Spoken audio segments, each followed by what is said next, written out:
नमस्कार दोस्तों, स्वागत है आप सभी का आपके अपने YouTube चैनल ऑब्जेक्टिव सेंटर पर। इस वीडियो में हम लोग रसायन विज्ञान यानी कि केमिस्ट्री पर ऑब्जेक्टिव क्वेश्चन देखेंगे, जो कि 50 से ज़्यादा क्वेश्चन रहेंगे। तो ये सब क्वेश्चन आपके एग्जाम की दृष्टि से बहुत ही महत्वपूर्ण हैं। तो चलिए स्टार्ट करते हैं। पहला क्वेश्चन है कि पदार्थ की जो चौथी अवस्था होती है वह कौन सी होती है। तो देखिए, जो पदार्थ की चौथी अवस्था होती है वह प्लाज्मा अवस्था होती है। तो यहाँ पर इसका सी आंसर करेक्ट हो जाएगा। पदार्थ की चौथी अवस्था प्लाज्मा अवस्था होती है।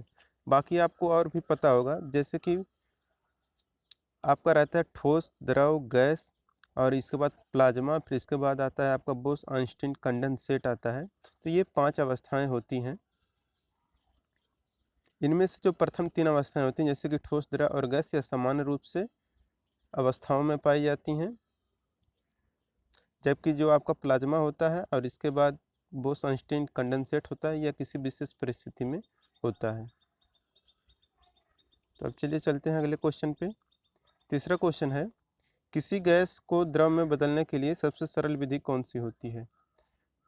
कम तापमान और उच्च दाब, उच्च तापमान और कम दाब, कम तापमान और कम दाब, उच्च तापमान और उच्च दाब। तो देखिए, किसी गैस को द्रव में बदलने के लिए जो सबसे सरल विधि होती है वो रहता है हाई प्रेशर लो टेम्परेचर। तो हाई प्रेशर और लो टेम्परेचर यहाँ पर करेक्ट हो जाएगा, यानी कि कम तापमान और उच्च दाब। तो यहाँ पर इसका आंसर करेक्ट हो जाएगा। अब यहाँ पर चौथा नंबर का क्वेश्चन, वह चुनिए जो मिश्रण नहीं है, वायु, गैसोलीन, एलपीजी, आसुत जल। तो देखिए, कह रहा है कि जो मिश्रण नहीं है, तो वायु तो आपको पता ही होगा, इसमें ऑक्सीजन, नाइट्रोजन और कार्बन डाइऑक्साइड ये सब मिले होते हैं।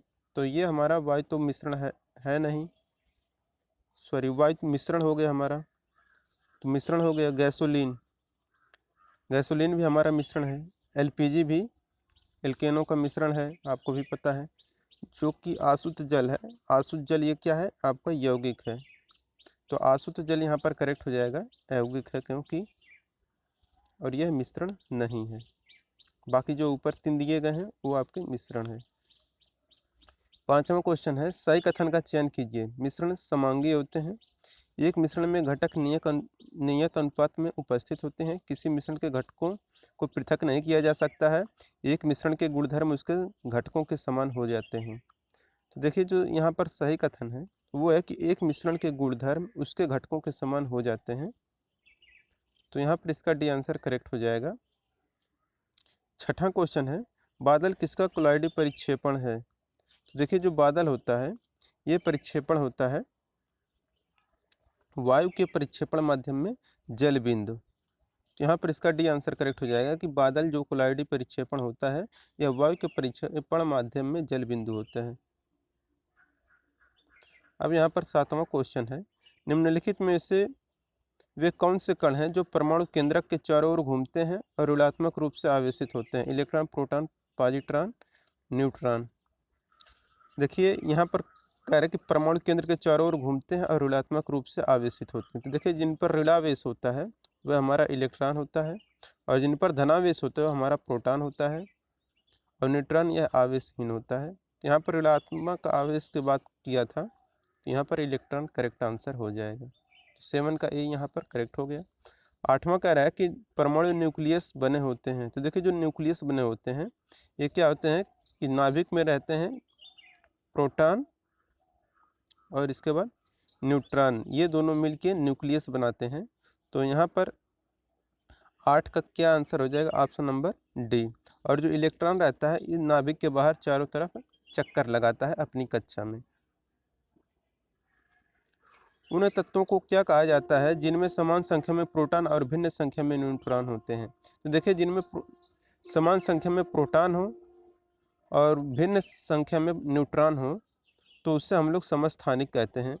और देखिए, यहाँ पर या तो प्रोटॉन कहे या फिर आपका परमाणु क्रमांक कहे। तो प्रोटॉनों की संख्या समान रहे या परमाणु क्रमांक समान रहे और उनका जो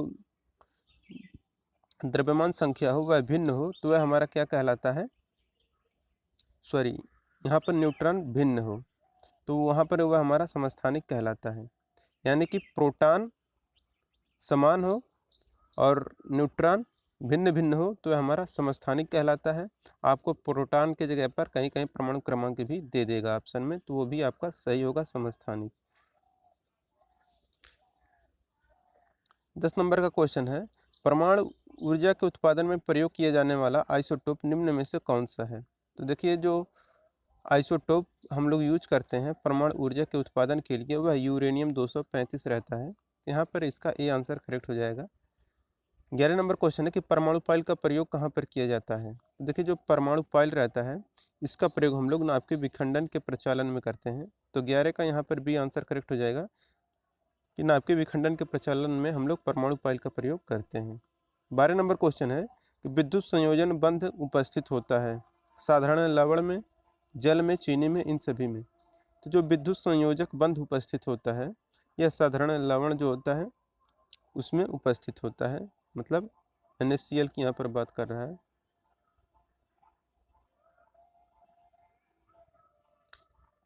13 नंबर क्वेश्चन है यहाँ पर, सोडियम को आमतौर पर निम्न में से किस पदार्थ के नीचे रखा जाता है? एल्कोहल, जल, अमोनिया, केरोसिन यानी कि मिट्टी का तेल। तो देखिए जो सोडियम को हम लोग रखते हैं या मिट्टी के तेल में रखते हैं ताकि यह क्रिया किसी से ना करे सोडियम, इसलिए सोडियम को अक्रियाशील बनाने के लिए हम लोग मिट्टी के तेल में रखते हैं। 14 नंबर क्वेश्चन है कि बिजली के बल्ब में क्या भरा होता है? Nitrogen, carbon dioxide, argon, oxygen. तो आपको भी पता होगा जो बिजली का बल्ब रहता है उसमें हम लोग जीरो ग्रुप के एलिमेंट को भरते हैं, यानी कि उसमें आर्गन भरा जाता है। यहाँ पर इसका सी आंसर करेक्ट हो जाएगा आर्गन, क्योंकि ये अक्रिय गैस से होती हैं। 15 नंबर क्वेश्चन है, लोहा किससे निकाला जाता है? हिंगुल, हेमेटाइट, बॉक्साइट, डोलोमाइट। तो देखिए जो हम लोग लोहा निकालते हैं वह हेमेटाइट अयस्क से निकालते हैं, तो यहाँ पर इसका बी आंसर करेक्ट हो जाएगा। बॉक्साइट से हम लोग एल्युमिनियम निकालते हैं। अधातुओं में निम्न में से कौन सा गुणधर्म समानतः पाया जाता है? तो देखिए जो भी अधातु होते हैं उनमें भंगुरता का गुण ज़्यादा पाया जाता है, तो यहाँ पर इसका ये आंसर करेक्ट हो जाएगा। तन्यता आपका धातुओं में पाया जाता है, तो 16 का यहाँ पर ये आंसर करेक्ट हो जाएगा।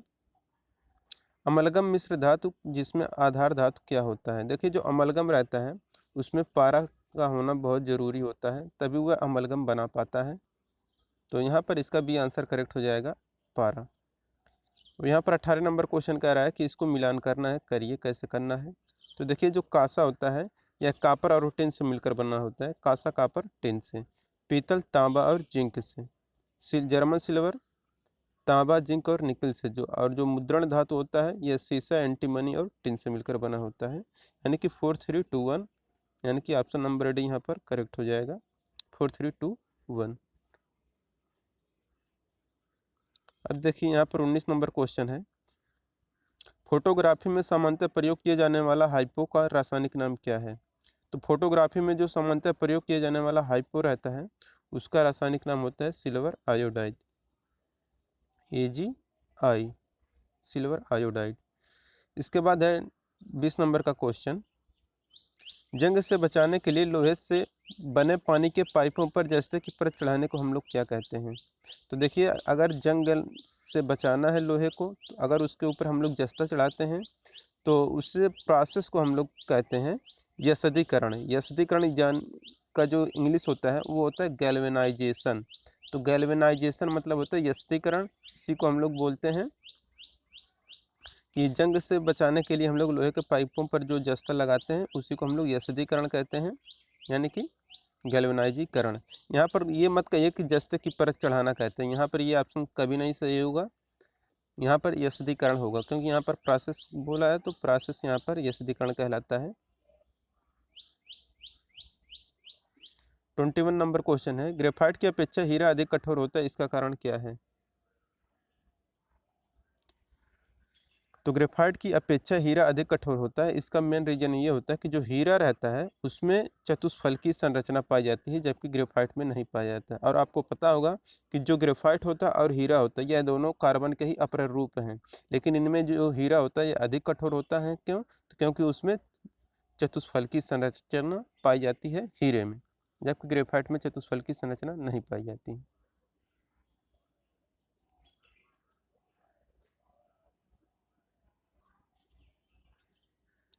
22 नंबर क्वेश्चन है, लेड पेंसिल में लेड का परसेंटेज कितना होता है। देखिए जो लेड पेंसिल रहता है उसमें जो लेड का परसेंटेज रहता है वह 0% होता है। तो 22 का यहाँ पर ए आंसर करेक्ट हो जाएगा 0%। यहाँ पर इसके नाम पर मत जाइएगा कि लेड पेंसिल है तो उसमें लेड होगा, इसमें लेड 0% होता है। 23 नंबर क्वेश्चन है, फ्लोरीन एक नया खोजा गया क्रिस्टलिक कार्बन अपर रूप है, इसके सबसे सामान्य रूप में क्या होते हैं। तो देखिए जो कार्बन का अपर रूप है फ्लोरीन, इसमें जो सामान्य रूप से होते हैं 60 कार्बन के परमाणु। तो 23 का यहाँ पर सी आंसर करेक्ट हो जाएगा, 60 कार्बन परमाणु होते हैं फ्लोरीन में। निम्न में से किसको मार्स गैस कहते हैं। तो देखिए जो मार्स गैस रहता है वह हम लोग मीथेन को बोलते हैं। तो मीथेन को हम लोग मार्स गैस के नाम से जानते हैं। मदिरा का मुख्य संघटक क्या है। मदिरा जो होता है उसका मुख्य संघटक होता है एथेनॉल, यही होता है आपका C2H5OH, यही होता है हमारा मदिरा का मुख्य संघटक। पेट्रोलियम एक मिश्रण है किसका। तो देखिए जो पेट्रोलियम मिश्रण होता है यह हाइड्रोकार्बन का मिश्रण होता है। यहाँ पर इसका सी आंसर करेक्ट हो जाएगा, पेट्रोलियम हाइड्रोकार्बन का मिश्रण है। 27 नंबर क्वेश्चन है, निम्न में से किसका प्रयोग नोदक या रॉकेटों में ईंधन के रूप में किया जा सकता है। देखिए नोदक या रॉकेटों में ईंधन के रूप में जो हम लोग प्रयोग करते हैं वो रहता है द्रव हाइड्रोजन और द्रव ऑक्सीजन। तो यहाँ पर इसका डी आंसर करेक्ट हो जाएगा, द्रव हाइड्रोजन द्रव ऑक्सीजन। निम्न में से कौन सा प्राकृतिक बहुलक है। तो देखिए जो प्राकृतिक बहुलक होता है ये हमारा सेलुलोज होता है। तो सेलुलोज यहाँ पर करेक्ट आंसर हो जाएगा, सेलुलोज एक प्राकृतिक बहुलक है। स्टेरॉयड हार्मोन क्या होते हैं। तो देखिए जो स्टेरॉयड हार्मोन होते हैं ये हमारे वसा होते हैं। तो स्टेरॉयड हार्मोन वसा होते हैं। एंजाइम क्या होते हैं, कार्बोहाइड्रेट प्रोटीन लिपिड स्टेरॉयड। तो जो एंजाइम होते हैं ये प्रायः प्रोटीन होते हैं। आरएनए में क्या अनुपस्थित होता है। अनुपस्थित की बात कर रहा है तो यहाँ पर जो रहता है वह थायमिन अनुपस्थित होता है। तो 31 का यहाँ पर सी आंसर करेक्ट हो जाएगा कि आरएनए में थायमिन जो होता है वह अनुपस्थित होता है। तो यहाँ पर इसका सी आंसर करेक्ट हो जाएगा, थायमिन। 32 नंबर क्वेश्चन है, ग्रीन हाउस प्रभाव के लिए मुख्यतः जिम्मेदार वायुमंडलीय गैस कौन सी होती है। Ozone, nitrogen, oxygen, carbon dioxide. तो ग्रीन हाउस प्रभाव के लिए जो गैस ज़्यादा जिम्मेदार होती है वायुमंडलीय गैस वो रहता है कार्बन डाइऑक्साइड। तो 32 का यहाँ पर डी आंसर करेक्ट हो जाएगा, कार्बन डाइऑक्साइड। अम्ल वर्षा वायु में किसके अधिक सांद्रण के कारण होती है। CO और CO2, CO2 और CO2, ओजोन और धूल, H2O और CO। यहाँ पर जो 33 नंबर का क्वेश्चन दिया है CO और CO2, CO2 और CO2 ये सब गलत दिया हुआ, ओजोन और धूल, H2O और CO ये गलत दिया हुआ ऑप्शन है।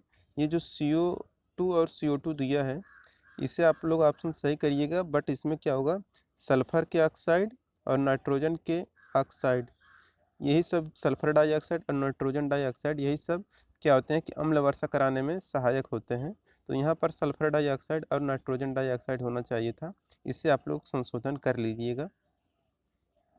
34 नंबर क्वेश्चन है, ओजोन परत का अवक्षय मुख्यतः किस कारण से होता है। देखिए जो ओजोन परत का अवक्षय जिस कारण से होता है वो रहता है क्लोरोफ्लोरोकार्बन। तो CFC होता है ओजोन परत के अवक्षय का मेन रीजन। और जो ये CFC ज़्यादातर यूज होता है, यह ज़्यादातर रेफ्रिजरेटरों में यूज किया जाता है, यानी कि प्रशीतक के रूप में ज़्यादा यूज किया जाता है। तो क्लोरोफ्लोरोकार्बन अधिकतर कहाँ इस्तेमाल किया जाता है। तो यहाँ पर देखिए वही क्वेश्चन आ गया, तो रेफ्रिजरेटर यानी कि प्रशीतकों में हम लोग ज़्यादा इस्तेमाल करते हैं CFC का। तो 35 का यहाँ पर डी आंसर करेक्ट हो जाएगा। जल का BOD मान क्या बताता है। तो देखिए जो BOD फुल फॉर्म होता है बायोलॉजिकल ऑक्सीजन डिमांड। तो जल का बायोलॉजिकल ऑक्सीजन डिमांड मान क्या बताता है। तो देखिए ये जो रहता है ये जैविक रासायनिक ऑक्सीकरण के लिए प्रयुक्त ऑक्सीजन की मात्रा को बताता है। तो 36 का यहाँ पर बी आंसर करेक्ट हो जाएगा, BOD biological oxygen demand. 37 number question है, तीव्र सीसा विषाक्तन को क्या कहा जाता है। तो तीव्र सीसा विषाक्तन को हम लोग कहते हैं प्लम्बिज तो प्लम्बिज में सही यहाँ पर आंसर हो जाएगा ऑप्शन नंबर बी। नींबू के रस में पीएच का अनुपात कितना होता है? तो देखिए नींबू के रस का जो पीएच मान होता है वह 7 से कम होता है। क्यों? क्योंकि नींबू आपको पता है खट्टा होता है, जो खट्टा होता है वह 7 से कम उसका पीएच मान होता है। दोस्तों अगर आपको पीएच मान पर क्वेश्चन देखना है तो लिंक आपको डिस्क्रिप्शन बॉक्स में दिया गया है, जो कि आपको एग्जाम में अक्सर पूछा करता है, जैसे कि हो गया सिरके का, नींबू का, दूध का, मूत्र का, इन सब का अगर पीएच मान देखना है तो लिंक आपको डिस्क्रिप्शन बॉक्स में दिया गया है, वहाँ से आप लोग देख सकते हैं।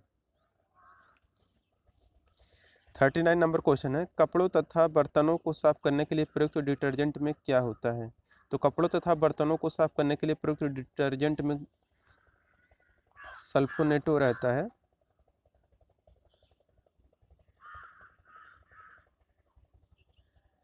तो सल्फोनेटो यहाँ पर करेक्ट आंसर हो जाएगा। 40 नंबर क्वेश्चन है, निम्नलिखित में से कौन एक कृत्रिम मधुरक नहीं है? तो सैकरीन, एस्पार्टम, एलिटम, सोडियम बेंजोएट। तो जो कृत्रिम मधुरक नहीं होता वह सोडियम बेंजोएट रहता है। यहाँ पर इसका डी आंसर करेक्ट हो जाएगा, सोडियम बेंजोएट। 41 नंबर क्वेश्चन है, कांच प्रबलित प्लास्टिक बनाने के लिए किस प्रकार के कांच का प्रयोग किया जाता है? पायरेक्स कांच, फ्लिंट कांच, क्वार्ट्ज कांच, रेसा कांच। तो कांच प्रबलित प्लास्टिक अगर आपको बनाना है तो हम लोग जो कांच यूज करते हैं वह रेसा कांच रहता है। यहाँ पर इसका डी आंसर करेक्ट हो जाएगा, रेसा कांच। 42 नंबर क्वेश्चन है, निम्न में से कौन एक उर्वरक है? तो जो उर्वरक है वह हमारा यूरिया रहता है, आपको भी पता होगा, जो कि आपका खेत में छोड़ा जाता है। और इसके बाद यहाँ पर 43 नंबर का क्वेश्चन है, सीमेंट बनाने के लिए किसके मिश्रण को खूब तप्त किया जाता है? चूना पत्थर और ग्रेफाइट, चूना पत्थर और मृत्तिका, चाक और ग्रेफाइट, मृत्तिका और ग्रेफाइट। तो सीमेंट बनाने के लिए जिसके मिश्रण को हम लोग खूब तप्त करते हैं वो रहता है चूना पत्थर और मृत्तिका। वल्कनीकरण प्रक्रिया के दौरान निम्न में से किस पदार्थ को मिलाने से रबर को कठोर बनाया जा सकता है? तो देखिए वल्कनीकरण प्रोसेस जो होता है, यानी कि वल्कनाइजेशन प्रोसेस में हम लोग सल्फर का यूज करते हैं। तो यहाँ पर इसका सी आंसर करेक्ट हो जाएगा, यस, यानी कि सल्फर। 45 नंबर क्वेश्चन है, बैकेलाइट, फिनाल तथा अन्य किसका सहबहुलक है? तो बैकेलाइट रहे या फिनाल रहे, ये जो सहबहुलक होते हैं ये रहते हैं फार्मेल्डिहाइड के। तो फार्मेल्डिहाइड जो होता है वह HCHO रहता है, इसका रासायनिक सूत्र है ये HCHO, formaldehyde.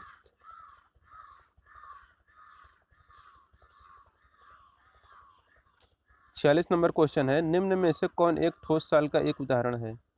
Magnesia silk, farm, रंगीन पत्थर, रबर। तो एक ठोस साल का जो उदाहरण होता है वह रंगीन या रत्न पत्थर होता है। 47 नंबर क्वेश्चन है, निम्नलिखित में से कौन सी धातु अपने चिन्ह से दर्शाया गया सामान्यतः बल्ब का तंतु या फिलामेंट बनाने में उपयोग होता है? तो बल्ब का तंतु या फिलामेंट जो बना रहता है वह टंगस्टन का बना होता है। तो यहाँ पर इसका डी आंसर करेक्ट हो जाएगा, क्योंकि इसका गलनांक उच्च होता है। 48 नंबर क्वेश्चन है, बिजली से धातु चढ़ाने की क्रिया या गैल्वेनीकरण में निम्न में से किस धातु का उपयोग किया जाता है? तो अभी हमने आपको ऊपर ही बताया है। तो बिजली से धातु चढ़ाने की जो प्रक्रिया होती है वह हमारा गैल्वेनाइजेशन कहलाता है, और इसमें जिस धातु का हम लोग परत चढ़ाते हैं वो हमारा जस्ता यानी कि जिंक होता है।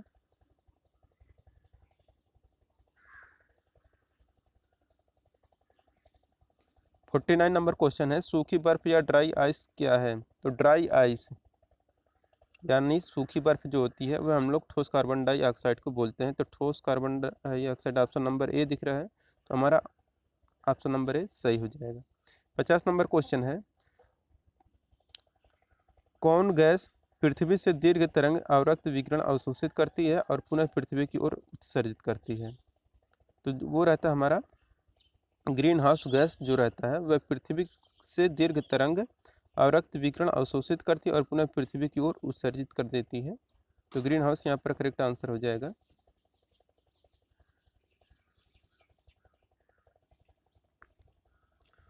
तो 50 का यहाँ पर हमारा ग्रीन हाउस सही हो गया। ग्रीन हाउस गैस पृथ्वी से दीर्घ तरंग विकिरण को अवशोषित करती हैं और पुनः पृथ्वी की ओर उत्सर्जित करती हैं। 51 नंबर क्वेश्चन है, निम्न में से कौन सा एक धूम्र कोहरे का घटक नहीं है? तो धूम्र कोहरे का जो घटक नहीं होता है वो रहता है क्लोरीन डाइऑक्साइड। यहाँ पर इसका डी आंसर करेक्ट हो जाएगा। 52 नंबर क्वेश्चन है, निम्नलिखित में से किसका ऑक्साइड लाल लिटमस को नीला कर देता है? तो जिसका ऑक्साइड लाल लिटमस को नीला कर देता है वह हमारा मैग्नीशियम रहता है। तो मैग्नीशियम का ऑक्साइड लाल लिटमस को नीला कर देता है। 53 नंबर क्वेश्चन है, पीईटी एक बहुत सुपरिचित प्रकार का क्या है? इसका उपयोग बोतल बनाने के लिए करते हैं। देखिए, जो बोतल बनाने के लिए कह रहे हैं, तो बोतल बनाने के लिए हम लोग पॉलीएस्टर का प्रयोग करते हैं। यहाँ पर इसका सी आंसर करेक्ट हो जाएगा, पॉलीएस्टर। 54 नंबर क्वेश्चन है, अक्रिय गैस होती है जल में मिश्रणीय स्थिर रासायनिक रूप से अक्रियाशील रासायनिक रूप से क्रियाशील। तो अक्रिय गैस जो होती है रासायनिक रूप से अक्रियाशील होती है। तो यहाँ पर इसका सी आंसर करेक्ट हो जाएगा। 55 नंबर क्वेश्चन है, क्वार्ट्ज का रासायनिक नाम क्या है? Calcium oxide, calcium phosphate, sodium phosphate, sodium silicate. तो जो क्वार्ट्ज का रासायनिक नाम होता है वह सोडियम सिलिकेट होता है। यहाँ पर इसका डी आंसर करेक्ट हो जाएगा, सोडियम सिलिकेट।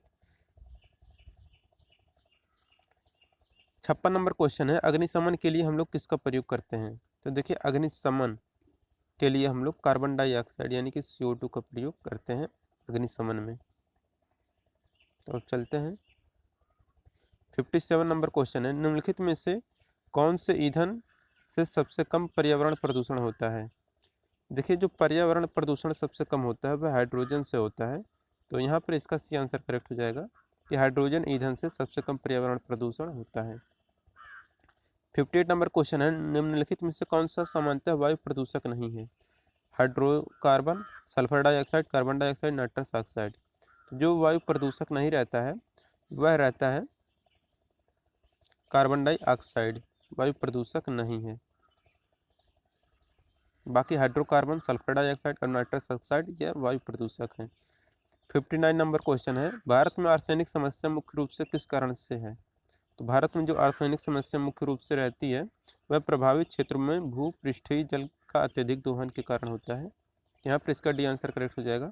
60 नंबर क्वेश्चन है, सिरके का रासायनिक नाम क्या होता है? तो देखिए, जो सिरके का रासायनिक नाम होता है वो रहता है एसिटिक अम्ल। तो यहाँ पर इसका बी आंसर करेक्ट हो जाएगा, एसिटिक अम्ल। तो दोस्तों, यहाँ पर हमारा 60 क्वेश्चन खत्म होता है। अगर ये वीडियो आपको अच्छा लगा हो तो वीडियो को जरूर लाइक करें और अपने दोस्तों के साथ शेयर करें। मिलेंगे नेक्स्ट वीडियो में। Thank you.